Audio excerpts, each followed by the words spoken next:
Channel memberships are here. If you'd like to sign up to support the channel, go down below in the link description or in the comment section. You'll see the link to sign up to become a member. It's not mandatory. I never make the videos where it's like members only or anything. But if you want to support the channel, sign up. There's a starter pack and there's also a captain pack. The captain pack will give a discount on the future store, site-wide discount that will be coming very soon. So be on the lookout for that. To get some cool badges, some cool emotes. So you like to sign up, you can sign up for that. And also, if you like to shop some of your favorite team apparel, go down below and click that link in the description, the comment section, wherever I have it, and shop on Fanatics and get some of your favorite team sportswear. Hello my viewers, welcome back to the channel. And by the video title, you know what this video is about. Today we're discussing some NFL news, power rankings, a lot of news is going on, some controversy, everything. We're discussing all of it today. But I wanted to say before the video start, shout out to my little cousin. She went out there and got the second team on the all-district team for volleyball. That's some good stuff right there, big time stuff. I think she's a junior. I think she's junior, I think so, or senior, something like that. She's something. But shout out though, that's a big time accomplishment right there, making the all-district team. Because it's a lot of schools in the district, so you be on the part of the team on one of those teams is very good and very impressive. So shout out. But let's get into some of the football, of course, stuff today. Starting off first, we're gonna start off right with the controversy. And that's starting off with, of course, let me say the name slowly.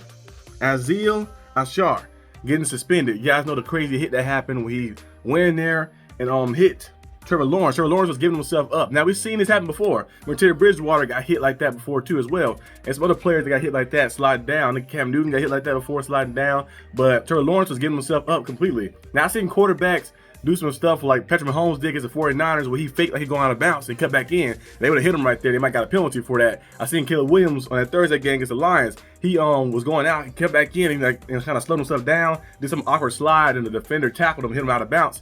And there was no flag for that because they're like, okay, defender didn't know. Like you kind of playing around, you running out or you sliding out. What are you doing?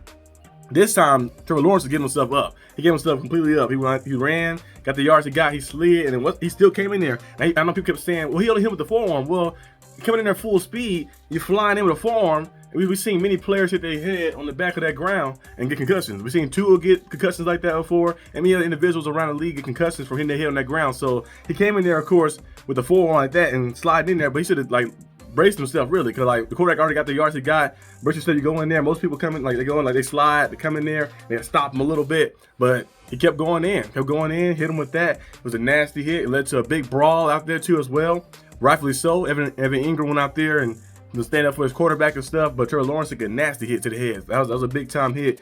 I think he's ruled out for next game, probably, most likely. I'd be surprised if he play. He might play, but he was knocked down on the ground, like his hands kind of fidgeted up. So I don't know if he got concussion or not. He might have a concussion, but it is a suspend Azeez Al-Shaair. They suspended him for 3 games. They said 3-game ban. So I don't know if he's suspended without pay or just suspension in general, but it's rightfully so, and when he come back, it's gonna be like a target of him, kind of like Kareem Jackson last year. When he had those hits that happened to him, the hits that he did, he got suspended many times. He came back and they was targeted for everything. Every time he did something, they was going out there and say unnecessary roughness, like here and there. So we'll see what happens fully with that, but that right there was crazy. Now the fans should be sending death threats though. I know now Azeez Al-Shaair, he did have a fight earlier this season. We threw a punch at somebody, of course. But the fans should be sending death threats to people and threatening their family and doing all this extra stuff. The fans go too far sometimes, like that. I know what he did is a dirty hit and stuff, but come on, they're going too far.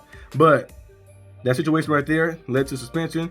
We'll see what fully happens like that when he gets reinstated again after 3 games. The Texans are sitting at, I think, 8-5. Jaguars have been eliminated from playoff contention. They was already eliminated. It's the Jaguars. Come on. The Jaguars have been eliminated for a while, for quite some time now. I have all the love in the world, respect for Tony Khan, for creating AEW, restoring the feeling of wrestling, the pure wrestling right there and stuff. But the Jaguars team has not been doing too good. They have talent. They have talent on their team. They just need to fix some things around. They got to go out there and make some moves and some big moves to get back to that standpoint where they're competitive again. So yeah, moving on to the next topic. The next topic I have, of course, discussing the playoff picture. The playoff picture right now is still open a little bit in a sense, but it's kind of dwindling down a little bit to just a few teams. Now let's start first off in the NFC. NFC right now have, of course, you have the Lions. The Lions are sitting at 11-1, the first spot. Barring on what happened with the Eagles and Lions, Depending on what happened by the time they get to the end like that, it'll be interesting to see where they land, because the Lions do play the Bills next week. So that should be a very interesting game. I think this week, I don't know who they play this week, but I know next week they play the Bills. So that should be a good game right there. And that's going to be a lot of implications, because the Lions find a way to, if the Lions lose that game, Eagles win, so, hey, be what and what. We'll see what happens in the very end. And the Lions play the Packers on Thursday Night Football, which would be very good as well. The Packers did get them last year, remember, on Thursday night on Thanksgiving. We'll see what happens this time. So it's going to be an interesting game too. Look at the Eagles sitting at the second spot, 10-2. They're probably gonna win their division most likely. The next best team is the Commanders. They're sitting at 8-5. The Eagles got a good lead on that, and they already beat the Commanders once too. They look at the Seahawks, of course, as well, sitting at 7-5, top of the division. Then the Falcons, the fourth spot right now, 6-6 in their division. Then you got the Vikings, you got the Packers, and then you have, of course, the Commanders. So that's the 17 right now. I know a lot of people are saying like, oh, other teams got a chance. The 49ers got a chance still. The 49ers may have a chance in terms of the division, seeing that the Seahawks are sitting at what? Is it 75, right? Yeah, Seahawks sitting at 75, so you might have a chance to get in the playoffs like that. So maybe like squeeze yourself in there, find yourself in the playoffs, of course. But in terms of like them getting in the wild card spot, I don't think so. The Buccaneers sitting at the 8th spot, 6-6. They still playing for division. Now they did lose twice to the Falcons, I believe. So they have to hope the Falcons lose and they keep winning and see what happens. Cardinals are sitting at 6-6. They lost to the Seahawks already, and they lost another game too as well. So we'll see what happens in the end. Rams sitting at 6-6 as well, one game behind the Seahawks as well. 49ers sitting 2 games behind. They lost all the division games so far, so they will need a miracle to happen to get in the playoffs. Cowboys at the 12th spot. They need a miracle as well to happen to get in the playoffs. They need the 49ers to lose some. The 49ers had a tiebreaker over them. And they need the Rams to lose as well. They need the Cardinals to lose. They need the Buccaneers to lose. They need a lot of these teams to lose. And the Commanders are sitting at 8-5 in the last spot, 7-5. Meaning 8-5 of the last 7 spots. So that'd be interesting to see if the Commanders lose like 3 or 4 games, which I don't see happening. I think the Commanders probably gonna lock this last spot up. So I don't see how anybody that's not in the West or in the South getting in. So like I think the Saints probably done most likely. The Panthers are still technically in it. The Bears are still technically in it, but they're not winning. They're not able to win a division. They don't get a wild card spot either. They need a miracle to happen. So I say the Panthers, Bears be out. Saints will be out too as well. The Cowboys will probably be out as well because they need a miracle to happen too. 49ers probably out too, especially losing all your division games. That makes it worse. Rams might have a chance depending on what happens. Cardinals as well. Buccaneers too. So those are probably 3 teams that's kind of like in the hunt to actually have a chance, because Buccaneers could easily win a division and get themselves right back in it. And you look at the Cardinals and the Rams. Easily win a division, get back in there too as well to keep it on par. So that's kind of like the NFC picture right now. So it'll be very interesting to see who comes down within the wire and become, a member of the playoffs and the postseason when the football gets real good too. And then you look at, of course, the AFC spots.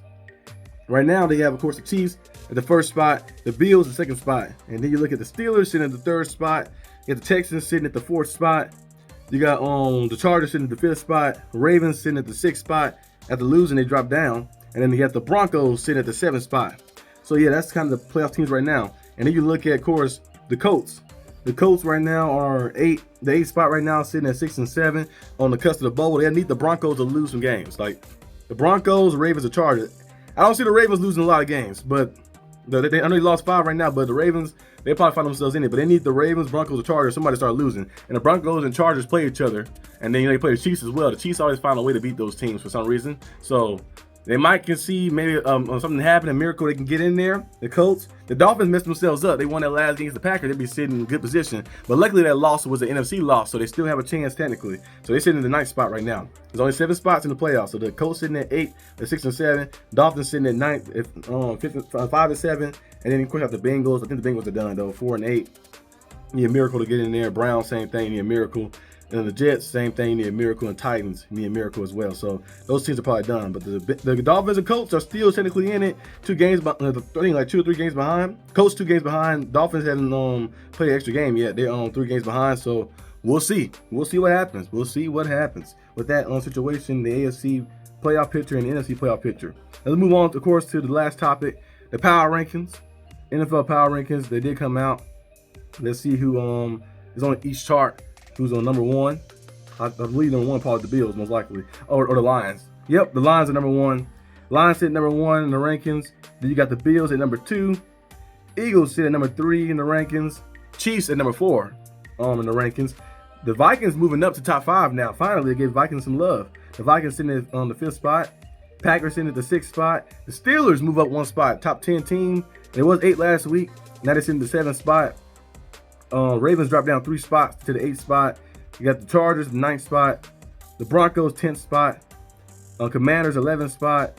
Texans, 12th spot. You got the Buccaneers at 13. You got the Seahawks at 14. You got the Cardinals at 15. The Rams at 16. They move up 3 spots. And you got the Colts at 17. Move up 3 spots as well. Dolphins move down 2 spots. They're 18 right now. Falcons 19. You know they're winning the division right now, but they still, that division is very shaky and very wacky. They're sitting 19 right now, dropping 2 spots after losing that game to the Chargers. Kirk Cousins throwing those picks, pick 6, and all type of stuff. 49ers 20th spot. Cowboys 21st or 21, and you got the Bengals 22. Then you got the Bears 23. You got the Saints 24. Browns 25. That was a crazy game too, yes, with the Browns. I did not expect a shootout game between them and the Broncos. I had picked the Broncos to win. I thought the game would be close, but I didn't think it'd be a shootout like that. James Winston, 497 passing yards from like 500 yards basically. Went out there and handled business. 4 touchdowns. You look at the thing, but okay, he handled business. He got 497 passing yards or 500 yards of offense. He had a few scrambles, and then he has 4 passing touchdowns. But the mistakes. Almost had a chance. They had an opportunity, a chance at the end of the game where I think the Broncos were up by 2 points. All they needed was go down there and get a field goal to win. And what did James Winston do? He threw another pick 6. Still pick 6 early in the game, but made up for it with a touchdown. But he threw another pick 6. That right there was just a bad pass. Like on those out routes like that, when you're on the far hash, you gotta get the ball there on time. But I wouldn't even, if I was a coach, I wouldn't even call those plays because I'm like, James Winston already threw a pick early in the game from that, and there's other opportunities he had. It could got picked off again early in the game too, but those routes wasn't really working for him like that. So I would have probably said, you know what, let's avoid throwing that ball right there. Let's keep everything kind of like lined in, everything straight like that. We got to throw stuff in the far hash like that, where we come across our body and the ball like just getting tossed in the air over there. And we've seen Kirk Cousins threw a pick 6 like that. And he just threw something up in the air. Somebody said he threw a paper airplane up in the air. He just looked over there on the far hash, and you got to zip it. You got to put a power into it, get to the outside, because if you don't, and then the cornerback can easily jump that route because there's so much distance to travel from. So we've seen James Winston do the same thing. He just tossed it up to him. Bad thing. Got picked off, and no one touched the cornerback.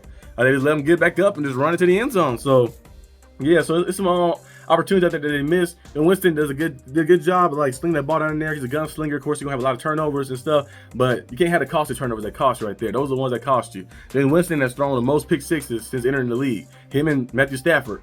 So the two guys who throw the most. They throw the most pick 6s and enter the league. They follow in the footsteps of Brett Favre, just tossing it up. Like having a gunslinger quarterback is cool and all, the yardage wise and the big plays, but it comes with a risk a little bit. You get big plays, you get 4 touchdowns, 5 touchdowns, but you might get 3 turnovers, 4 turnovers like that, and one that might cost you the game, like we seen yesterday. So that right there was a crazy game. Jerry Jeudy had a monster game, 235 receiving yards, a touchdown as well. He was out there balling. David Njoku could have had a monster game. He had 2 touchdowns and 50 yards, but he dropped a lot of passes. And I never seen a body catcher tight end before either. Like he has talent and stuff. He's very athletic and stuff, but a body catching tight end, like just turning around, he's jumping up, doing everything like that. I'm like, you can't just go up there and just nag the ball in the air.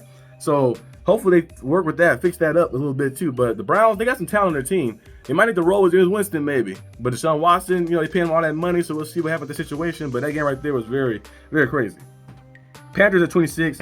Bryce Young has looked very good too as well. Played better. They got into overtime in that game against the Buccaneers and fell short. And Chuba Hubbard been playing good this year too. He actually the 3rd running back with the most rushing yards in the 4th quarter. Only behind, of course, Derrick Henry and Saquon Barkley, of course.